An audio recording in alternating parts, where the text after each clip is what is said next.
Bonjour à tous. Me voilà tôt le matin dans un endroit que je trouve féerique. Euh, voilà, je suis entre la forêt, les prés, dans un champ qui n'est pas cultivé cette année. Et du coup, il y a des camomilles et des coquelicots partout. C'est vraiment très très beau avec ce soleil rasant. Je vais donc vous parler du gentil coquelicot. Cette plante à la fois très douce et très puissante. On la conseille en général en phytothérapie pour les enfants. Donc ça montre sa douceur. Et en général, c'est plutôt dans des sirops pour le sommeil ou pour la gorge, pour la toux.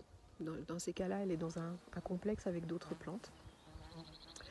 Mais elle est tout indiquée aussi pour les adultes, évidemment. En élixir spagérique, on sent vraiment sa douceur parce que elle n'agit pas comme un bulldozer. Elle nous enveloppe. Elle a effectivement beaucoup de douceur. Elle amène énormément de soutien. C'est une plante qui est relaxante, sédative. C'est un pavot, hein, Papaver rhoeas. Donc elle a effectivement ces propriétés qu'on trouve chez les pavots. Elle détend profondément, d'où son action sur le sommeil, sur le système nerveux. Et en même temps, elle est extrêmement puissante. Alors, c'est une plante qu'on connaît tous. On est tous attirés évidemment par sa couleur rouge. Elle est tellement particulière.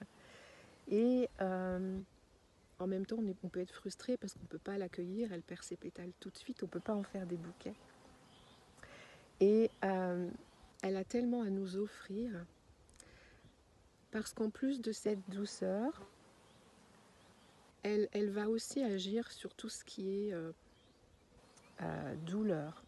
Alors elle a vraiment un lien avec l'enfance, donc c'est pas par hasard si on la conseille beaucoup aux enfants. Elle a quelque chose de très enfantin, de très joyeux déjà, quand je regarde là autour de moi, et de très spontané. Donc elle amène ça.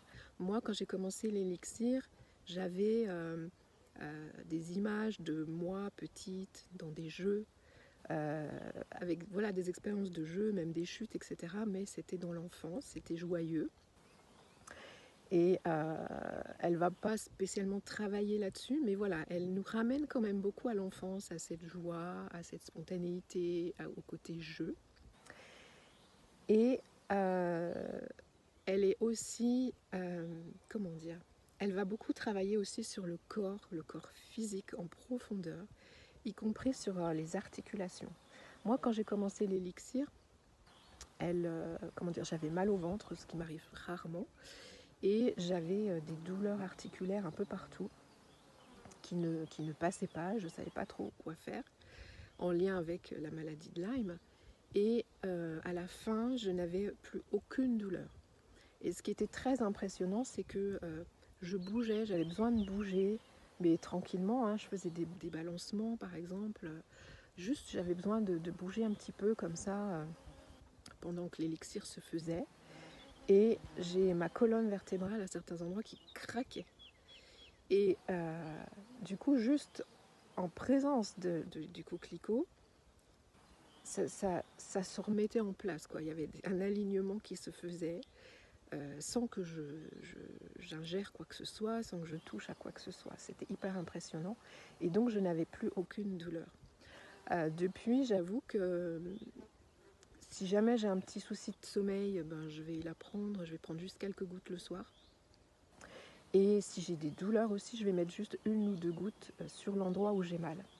Et c'est assez magique. On peut aussi évidemment la mettre dans de l'huile pour ça. Elle est assez impressionnante parce que c'est hyper efficace, vraiment. Et elle travaille énormément. Enfin, moi, je bougeais beaucoup de bassins et qui là aussi craquaient et il se passait plein de choses au niveau du bassin, au niveau des organes génitaux. Et du coup, comme elle a un lien avec l'enfance et avec le bassin, avec entre autres, hein, il y a vraiment tout le squelette finalement Mais moi, ça a beaucoup travaillé sur le bassin et tout le dos et la nuque. Et du coup, elle peut aider également avant un accouchement ou après, c'est-à-dire que si on a des peurs, et puis évidemment pendant, pour amener cette détente physique, musculaire et aussi au niveau du système nerveux. Alors évidemment, normalement il est totalement déconseillé de prendre des élixirs ou des teintures mères, etc. Quand on est enceinte, puisqu'il y a de l'alcool. Mais on peut tout à fait porter l'élixir sur soi ou en mettre quelques gouttes sur soi dans une huile de massage par exemple. On peut trouver des moyens de l'utiliser et ça peut être absolument génial pendant l'accouchement par exemple de se masser ou de demander à quelqu'un de masser au niveau du bassin, au niveau du dos pendant qu'on est voilà, en train d'accoucher. Elle peut à mon avis aider considérablement vu à quel point elle apaise les douleurs. Donc ça, c'est une grande chance. Je vais vous lire quelques mots de ce que j'ai eu comme message. Tu sais que je suis éphémère et rien ne sert de me couper. Je perds mes pétales le plus vite possible. On ne me cueille pas. On ne fait pas de bouquet avec moi. On me regarde, on m'admire pour ma couleur, pour ma perfection, pas pour mon parfum. Je ne donne aux hommes ni fleurs en bouquet, ni parfum, mais j'apaise rien qu'en me regardant. Tu sens ton cœur qui bat d'apaisement, de joie enfantine, de plaisir simple. Je répare cette joie altérée par de petites choses de l'enfance, ou même plus tard. Les rires moqueurs, les regards rieurs, les remarques cinglantes. Et toutes les fois où tu as souffert sans que personne autour ne te comprenne, ni ne t'aide ou te soutienne, je peux t'apaiser. Tu sais, on donne des bonbons aux enfants pour les apaiser, les calmer, leur faire plaisir. J'ai le même rôle, le même effet. Voilà, donc là, on a tout, c'est-à-dire qu'on a cette idée de douceur et d'enveloppement, et en même temps cette puissance en fait. Voilà, c'est vraiment une plante extraordinaire, je trouve. Et j'avoue que j'ai toujours un petit flacon pas très loin. Tellement personnellement elle m'apporte beaucoup. Voilà. Donc je vous laisse les admirer.